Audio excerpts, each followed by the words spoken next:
ಶಿವಪುರಾಣದ ಪ್ರಕಾರ ಶ್ವೇತಕಲ್ಪದಲ್ಲಿ ಶಂಕರನು ತಾನಾಗಿಯೇ ಗಣೇಶನ ಮಸ್ತಕವನ್ನು ಕಡಿದು ಹಾಕಿದನು. ಈ ಕಥೆಯು ಶಿವಪುರಾಣದಲ್ಲಿ ಹೀಗೆ ಉಲ್ಲೇಖವಾಗಿದೆ. ಪಾರ್ವತಿ ದೇವಿಯು ಜಯ ಮತ್ತು ವಿಜಯ ಎಂಬ ಹೆಸರಿನ ತನ್ನ ಗೆಳತಿಯರ ಸೂಚನೆಯಂತೆ ತನ್ನ ಮೈಮೇಲಿನ ಮಣ್ಣಿನಿಂದ ಒಂದು ಮೂರ್ತಿಯನ್ನು ತಯಾರಿಸಿದಳು. ಅದರಲ್ಲಿ ಜೀವಕಳೆಯನ್ನು ತುಂಬಿ ಪುತ್ರ ಎಂಬ ಅವನನ್ನು ಕರೆದು ತನ್ನ ಸ್ನಾನ ಮಂದಿರದ ಬಾಗಿಲಲ್ಲಿ ಕೂರಿಸಿದಳು. ನೀನು ನನ್ನ ದ್ವಾರಪಾಲಕನಾಗಿದ್ದು ಯಾರನ್ನೂ ಒಳಗೆ ಬಿಡಬೇಡ ಎಂದು ಕಟ್ಟಪ್ಪಣೆ ಮಾಡಿದಳು.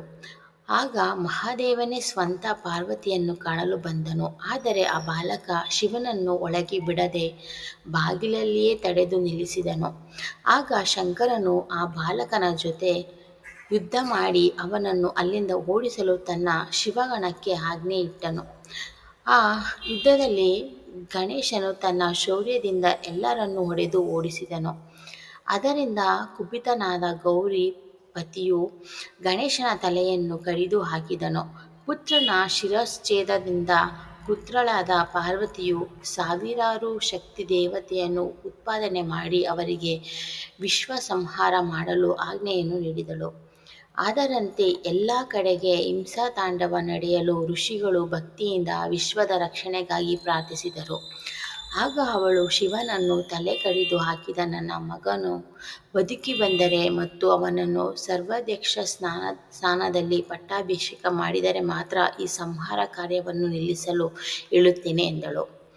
ಆಗ ದೇವತೆಗಳು ಹಾಗೆ ಆಗಲಿ ಎಂದು ಹೋಗಿ ದಾರಿಯಲ್ಲಿ ಒಂದು ಕೋರಿ ದಾಳಿಯುಳ್ಳ ಮಲಗಿದ್ದ ಆನೆಯ ಮಸ್ತಕವನ್ನು ಕತ್ತರಿಸಿ ತಂದರು. ಅಬ್ರಮತ್ರಿಕ ನೀರಿನಲ್ಲಿ ಆ ಆನೆಯ ಮಸ್ತಕವನ್ನು ಸಿಂಚನ ಮಾಡಿ ಆ ಮಗುವಿನ ತಲೆಯಲ್ಲಿ ಸ್ಥಾನದಲ್ಲಿ ಕೂರಿಸಿದರು. ಶಂಕರನ ದಯೆಯಿಂದ ಆ ಹುಡುಗನು ಪುನಃ ಉಜ್ಜೀವಿತವಾಗಿ ಚೈತನ್ಯ ಶಕ್ತಿಯಿಂದ ಸ್ಫೂರ್ಣನಾಗಿ ಅತ್ಯಂತ ಸುಂದರನಾಗಿ ಶೋಭಿಸಿದನು. ಆಗ ಎಲ್ಲ ದೇವತೆಗಳು ಬ್ರಹ್ಮದೇವರು ಕೂಡಿ ಆ ಗಜಮುಖನನ್ನು ಗಣಾಧ್ಯಕ್ಷ ಸ್ಥಾನದಲ್ಲಿ ಅಭಿಷೇಕ ಮಾಡಿದರು. ಪಾರ್ವತಿಯು ಆನಂದದಿಂದ ಅವನ ತಲೆಯ ಮೇಲೆ ಕೈಯಿಟ್ಟು ಪುತ್ರೋಯಯ ಪರಂ, ಇವನು ಸ್ಕಂದನ ನಂತರ ನನ್ನ ಎರಡನೆಯ ಪುತ್ರನು ಎಂದು ಪ್ರೀತಿಯಿಂದ ನುಡಿದಳು. ದೇವತೆಗಳೆಲ್ಲರೂ ಅವನಿಗೆ ಅಗ್ರಪೂಜೆ ಸ್ಥಾನವನ್ನು ನೀಡಿದರು. ಶಂಕರನು ಅವನಿಗೆ ವಿಘ್ನನಾಶಕನಾಗು ಎಂದು ವರವನ್ನು ಕೊಟ್ಟನು. ಶಿವ ಪಾರ್ವತಿಗೆ ಪ್ರಿಯ ಪುತ್ರನಾದನು.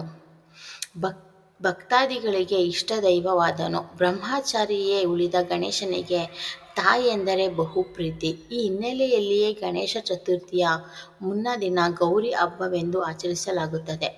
ಗೌರಿ ಅಂದರೆ ಪಾರ್ವತಿ. ಮುತ್ತೈದೆಯಾದ ಗೌರಿ ಪೂಜೆಯನ್ನು ಅತ್ಯಂತ ಮಂಗಳ ಸ್ವರೂಪ ಎಂದು ಪರಿಗಣಿಸಲಾಗುವುದು. ಅಂದು ಗೌರಿ ಮೂರ್ತಿಯನ್ನು ಮನೆಗೆ ತಂದು ಹಬ್ಬದ ಆರಂಭವನ್ನು ಮಾಡುತ್ತಾರೆ. ಅಂಗೇಳಿಯರು ಸೌಮಂಗಲ ಸ್ವರೂಪ ವಸ್ತುಗಳಿಂದ ದೇವಿಯನ್ನು ಅಲಂಕರಿಸಿ ಪೂಜೆ ಮಾಡುವರು. ಇದಕ್ಕೆ ಪೌರಾಣಿಕ ಹಿನ್ನೆಲೆ ಎಂದರೆ ಗಣೇಶನನ್ನು ಮನೆಗೆ ತಂದು ಪೂಜೆ ಮಾಡಿದಾಗ ಸಕಾರಾತ್ಮಕ ಶಕ್ತಿ ಹೆಚ್ಚಾಗುವುದು. ಅವುಗಳಿಂದ ಉಂಟಾಗುವ ಅವತರಣಗಳನ್ನು ತಾಯಿ ಗೌರಿ ಮಾತ್ರ ನಿಯಂತ್ರಿಸಲು ಸಾಧ್ಯ. ಹಾಗಾಗಿ ಗಣೇಶ ಚತುರ್ಥಿಯ ಮುನ್ನ ದಿನವೇ ಗೌರಿ ದೇವಿಯನ್ನು ತಂದು ಗೌರಿ ಪೂಜೆ ಮಾಡಲಾಗುವುದು. ಶಿವಪುರಾಣದಲ್ಲಿ ಹೇಳುವಂತೆ ಗಣಪತಿಯನ್ನು ತುಳಸಿ ದಳದಲ್ಲಿ ಪೂಜಿಸಬಾರದು. ಏಕೆಂದರೆ ಲಾವಣ್ಯವತಿಯೂ ತರುಣಿಯೂ ಆದ ತುಳಸಿ ದೇವಿಯು ಗಣಪತಿಯ ಸೌಂದರ್ಯವನ್ನು ಕಂಡು ಆಕರ್ಷಿತಳಾದಳು. ಅವನಲ್ಲಿ ಪ್ರಾಣಭಿಕ್ಷೆಯನ್ನು ಬೇಡಿದಳು. ಆದರೆ ಬಾಲ ಬ್ರಹ್ಮಚಾರಿಯಾದ ಗಣಪತಿಯು ವಿವಾಹವು ಜ್ಞಾನ ಸಾಧನೆಗೆ ಪ್ರತಿಬಂಧಕ ಮತ್ತು ನಾನು ಎಂದು ವಿವಾಹವನ್ನೇ ಮಾಡಿಕೊಳ್ಳುವುದಿಲ್ಲ ಎಂದು ಹೇಳಿದನು.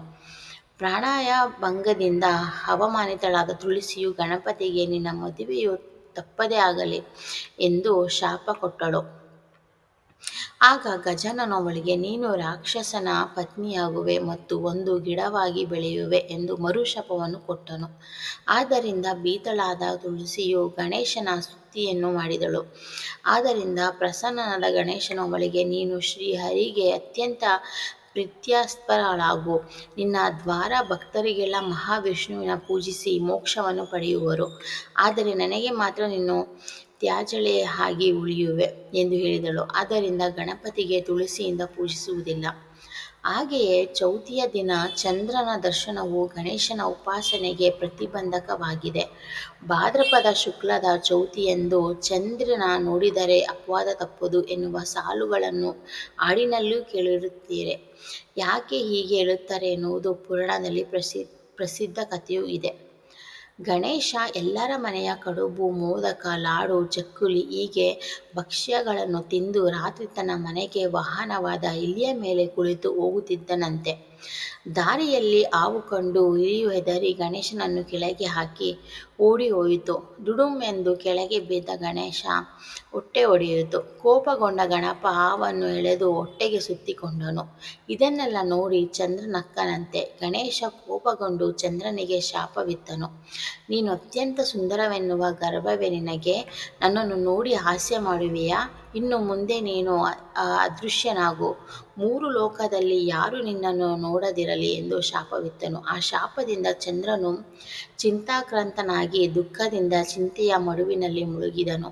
ಇದರಿಂದ ಚಿಂತಾಕ್ರಾಂತನಾದ ದೇವತೆಗಳು ಚಂದ್ರನ ಈ ಶಾಪವನ್ನು ವಾಪಸ್ಸು ತೆಗೆದು ಎಂದು ಅನುಗ್ರಹಿಸಿ ಎಂದು ಕೇಳಿಕೊಳ್ಳುತ್ತಾರೆ. ದೇವತೆಗಳ ಈ ವರ ಪ್ರಾರ್ಥನೆಗೆ ಪ್ರಸನ್ನರಾಗಿ ವಿನಾಯಕನು, ದೇವತೆಗಳೇ, ನೀವು ಬಹುವಿಧವಾಗಿ ಪ್ರಾರ್ಥನೆ ಮಾಡುತ್ತಿದ್ದರಿಂದ ನಾನು ಚಂದ್ರನಿಗಿಂತ ಶಾಪವನ್ನು ವಿಮೋಚನೆ ಮಾಡುತ್ತೇನೆ. ಅವನು ಒಂದು ದಿನ ಭಾದ್ರಪದ ಶುಕ್ಲ ಚೌತಿಯ ತಿಥಿಯಂದು ಅದೃಶ್ಯವಾಗಲು ಅಂದು ಅವನನ್ನು ಯಾರೂ ನೋಡಬಾರದು. ಹಾಗೆ ಯಾರಾದರೂ ಚತುರ್ಥಿ ದಿನದಂದು ನೋಡಿದರೆ ಅವರಿಗೆ ವೃದ್ಧ ಅಪವಾದವು ಬರುವುದು ಎಂದನು. ಆದ್ದರಿಂದ ಅಂದಿನಿಂದ ಚೌತಿಯ ಚಂದ್ರನ ದರ್ಶನ ನಿಷಿದ್ಧ ಎನ್ನಲಾಗಿದೆ. ಹೀಗೆ ಶಿವ ಪಾರ್ವತಿಯ ಪ್ರಿಯ ಪುತ್ರ ಹಾಗೂ ಜನರ ಕಷ್ಟಗಳ ನಿವಾರಣೆಗೆ ನಿಲ್ಲುವ ಸಂಕಷ್ಟಕರ ಗಣೇಶನ ಇವನ ಹುಟ್ಟಿನ ಹಬ್ಬದ ಸಂಭ್ರಮದ ಆಚರಣೆಯೇ ಗಣೇಶ ಚತುರ್ಥಿ. ಈ ಹಬ್ಬವು ತಾಯಿ ಮತ್ತು ಮಗನ ನಡುವಿನ ಬಾಂಧವ್ಯವನ್ನು ಜಗತ್ತಿನ ಸಾರುವ ಹಬ್ಬವಾಗಿದೆ. ಹೀಗೆ ಪ್ರಥಮ ಪೂಜಾ ಅಧಿಪತಿ ಸಂಕಷ್ಟಕರ ಗಣಪತಿ ಎಲ್ಲರನ್ನೂ ಹರಸಲಿ. ಗಣೇಶ ನಮ್ಮ ಮೇಲೆ ಪ್ರೀತಿ ಮತ್ತು ಶಾಂತಿಯನ್ನು ಸುರಿಸಲಿ. Please subscribe and support us.